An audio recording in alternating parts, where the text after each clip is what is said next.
ब्राह्मणी और तिल के बीज। बहुत समय पहले की बात है। किसी गांव में एक गरीब ब्राह्मण रहता था।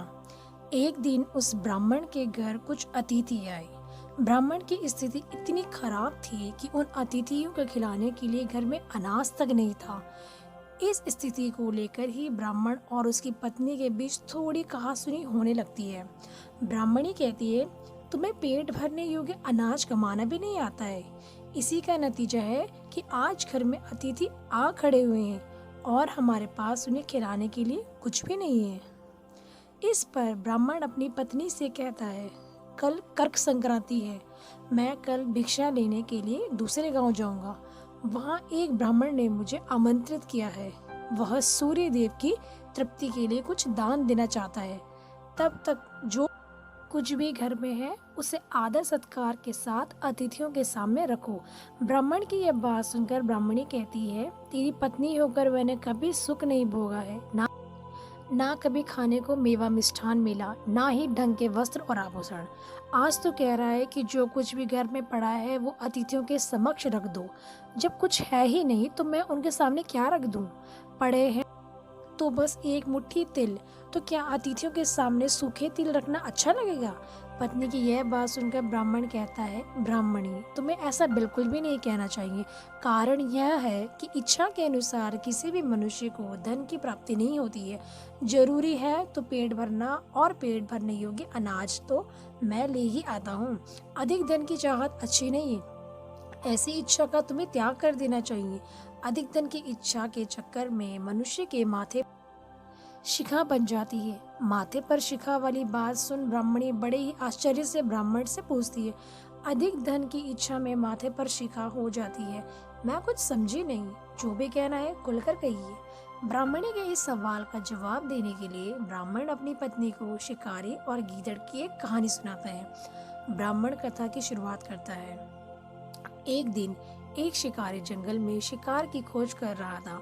जंगल में कुछ देर आगे बढ़ने के बाद शिकारी को एक काले रंग का पहाड़ जैसा विशाल सूअर दिखाई देता है। सूअर को देखते ही शिकारी अपना धनुष उठा लेता है और कमान खींचते हुए सूअर पर निशाना लगा देता है। कमान से निकला हुआ तीर तीव्र गति से सूअर को घायल कर देता है। घायल होने पर सूअर चिंघाड़ता हुआ शिकारी पर पलटवार कर देता है। सूअर के तीखे दांतों से शिकारी का पेट फट जाता है। इस तरह शिकार और शिकारी दोनों का ही अंत हो जाता है। इसी बीच खाने की तलाश में भगता हुआ एक भूखा गिद्दड़ वहां से होकर गुजरता है, जहां शिकारी और सूअर का शव पड़ा हुआ था।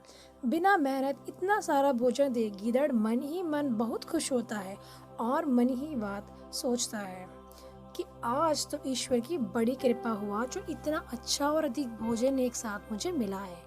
मैं इसे धीरे धीरे से और आराम से खाऊंगा ताकि लंबे समय तक मैं इसे उपयोग में लाऊंगा। इस तरह मैं इस भोजन के साथ लंबे समय तक अपनी भूख को शांत रख पाऊंगा। इन सभी बातों पर विचार करते हुए गीदड़ सबसे पहले छोटी छोटी चीजों को खाना शुरू करता है। तभी उसे शिकारी के मृत शरीर के पास धनुष पड़ा दिखता है।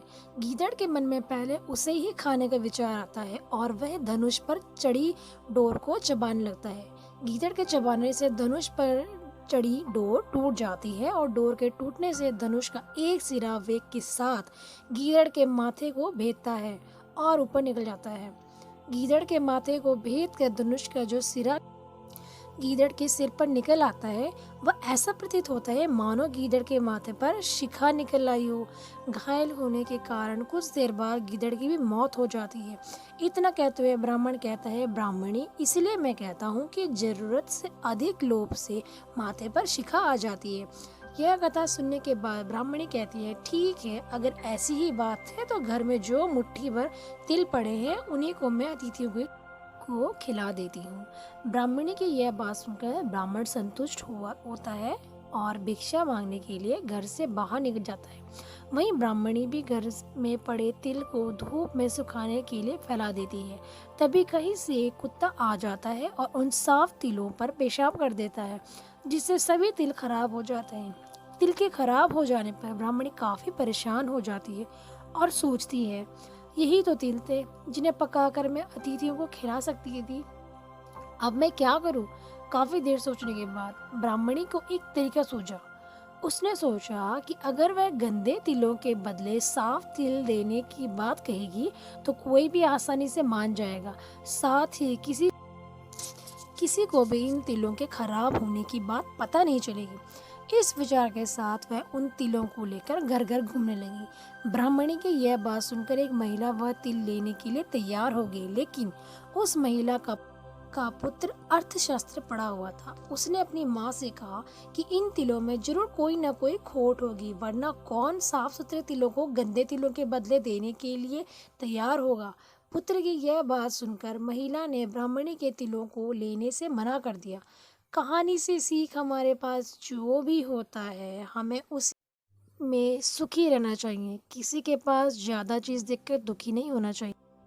अगर आपको ये वीडियो पसंद आई हो तो प्लीज़ मेरे चैनल को लाइक, सब्सक्राइब, शेयर, कमेंट ज़रूर कीजिएगा, ताकि मैं ऐसी ही इंस्पिरेशनल स्टोरीज़ आपके लिए लाती रहूँ।